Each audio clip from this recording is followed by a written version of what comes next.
Looking at Sony's 2024 TV releases, it seems like one of these just does not belong in the lineup. The Bravia 3 is a entry-level LCD TV.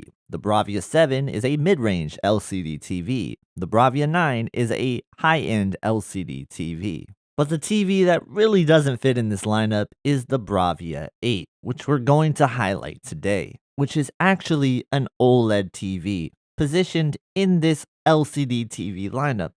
It may be kind of confusing for some people who aren't really paying attention to TV technology to look at the Bravia 7 and then jump over to the Bravia 8. For people who haven't looked at TVs in a very long time, jumping from the Bravia 7 to the Bravia 8 will be a dramatic difference in picture quality. And depending on what environment the TVs are viewed in, the Bravia 8 may look better than the Bravia 9 to some people, where the Bravia 9 will really just be for the people that want a lot of brightness or they're in a bright room. I say the Bravia 9 is probably the best vivid mode TV that you can buy on the market in 2024, but when it comes down to the contrast level, it's not the same level of TV as you're going to get from an OLED TV.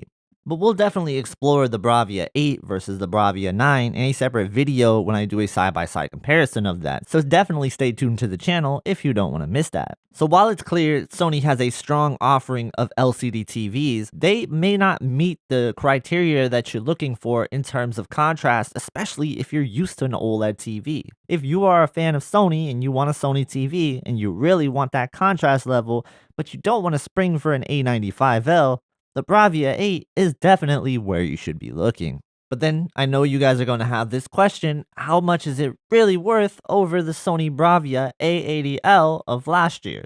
Well, I can tell you this: there are some similarities to the A80L, which I will cover, but let me just tell you about some of the differences, which can make it feel like it's more than just a successor to the Sony A80L.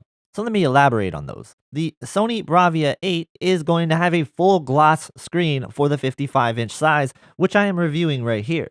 Now, this is different from the previous iterations of Sony OLED TVs in this size and in this price bracket. So it is going to be different than the semi-gloss that they had on the A80L, the A80K, and the A80J. The screen coating is very similar to what you can see on the C4 of this year from LG. Now, this is going to please a lot of people who are glossy fans, but it does have to be said that you will have stronger reflections, more mirror-like reflections, than you would get on the A80L, which does diffuse the reflections a little bit.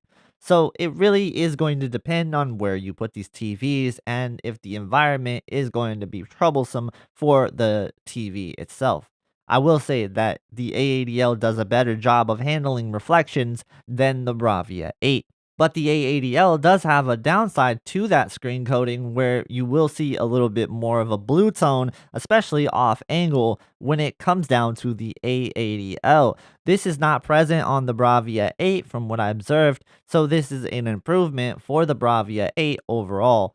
The stand design itself seems very similar to the Bravia 9. The feet look very similar to the Bravia 9. And the way that you can position it in 4 different ways is similar to the Bravia 9. As you can see, I actually have it positioned the same way I have my Bravia 9. People think this is very ugly, and I understand. But for me, this is a really practical setup because I can get this TV to be on smaller stands than I could if it's going to be positioned wide. This is a very beneficial thing, I think, for a lot of people because they're not always going to be able to have an ideal solution where they're going to have a TV stand or a TV console that's going to be wide enough to fit their TVs. So flexibility is always a great thing when we're talking about TV design. The Bravia 8 is also getting improvements that the A95L got, so you are getting a new menu system and just a better overall feeling UI altogether when it comes down to operating your Sony TV. You're also seeing new features for 2024 like Voice Zoom 3, which is going to improve the dialogue of any movie or TV show that you're watching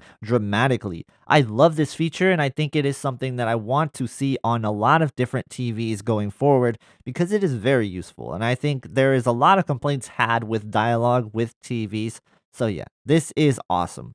When it comes down to the other features, You have features like the Amazon Prime calibrated mode, which is supposed to give you the director's intent for the Amazon Prime show or movie that you're watching for the specific TV that you're watching it on. So it's all supposed to be curated specifically for your TV. Now, I tested this mode out and I got pretty good results out of it, but at times it did look very similar to just using something like professional mode. So the results will probably vary from show to show, so definitely try this out on your own and let me know what you think in the comments if you end up trying it. So let's talk about picture quality. Is it an improvement over the Sony A80L? And I would say that when you're looking at them side by side, like I have the luxury of doing, I will say that the Bravia 8 at times can look brighter than the Sony A80L, but most of the time they can look pretty similar in movies and TV shows. But I do think that the Bravia 8 is more capable though, because when I put on content that is really demanding, I see more out of the Bravia 8 than I do of the A80L. So if you are choosing between these two, and there's only a little bit of a price difference, I would definitely go with the Bravia 8 over the A80L. Not only do you get those new features that I talked about, but it is a more capable TV and it does seem to deliver a better picture quality overall. Now, I'm not going to directly show you comparisons of the A80L and the Bravia 8 in this video. I'll have a separate video for that comparison, so stay tuned for that. So this wouldn't be my channel unless I gave you a first impressions of how I thought the game mode was on the Sony Bravia 8. And no surprise here, the game mode is fantastic for the Bravia 8. This TV delivers a great game mode picture quality, and this is really typical of Sony TVs. They have one of the best game modes in TVs today when it comes down to picture quality. Sony always knocks it out of the park, and one of those reasons why they knock it out of the park is because they offer things like reality creation as an option to use in game mode. And you can use this to clean up textures, make things look a little bit sharper, clear overall. I love reality creation. I think it is an X factor that should be on every TV. With the combination of great processing and no image quality issues like color banding, for example, which is an issue on the LG C4, and a lot of people ask me this question, should I get this TV or the C4 OLED TV? In terms of WOLEDs, it's really not close. The Bravia 8 is the better gaming TV overall. But what about input lag? Does it really make a difference? That small difference in input lag for the LG C4 and the Bravia 8? Not really. I don't see a difference. I've played them side by side, and I don't really get the feeling that one is faster than the other in terms of input lag. Overall, the Bravia 8 is a strong contender for a mid-range TV. It does things that are very similar to the C4, and it does things that are similar to the S90D as well.